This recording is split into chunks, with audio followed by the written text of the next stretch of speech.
خب علی آقا خوش آمدی. بفرمایید که چیکار کنیم داداش؟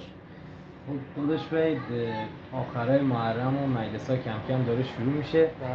یه مدل مویی بزن که تو مجلس‌ها بزن. باشه، فقط به شرطی که یکی از اون آهنگای خوشگل تو برای ما بخونی.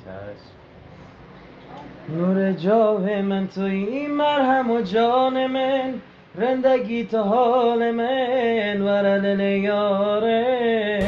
دل و جان من بمین، مرهم و جان من، رندگی تو حال من ورل یاره.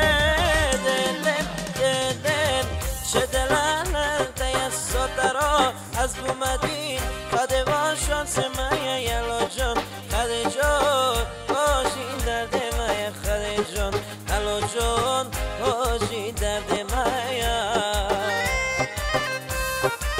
آخه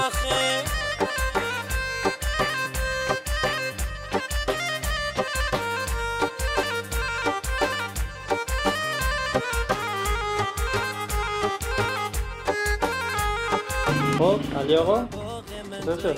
عالی عزیزم. ما باید زبان اشتباه نگیریم، خونی بگرم. یعنی چی علی آقا؟ فارسی هم میگی برای من؟ یه منو با مادر اشتباه نگیرم عزیزم. انشالله که عرصی خودت بی علی آقا، دامادی خودت چکر.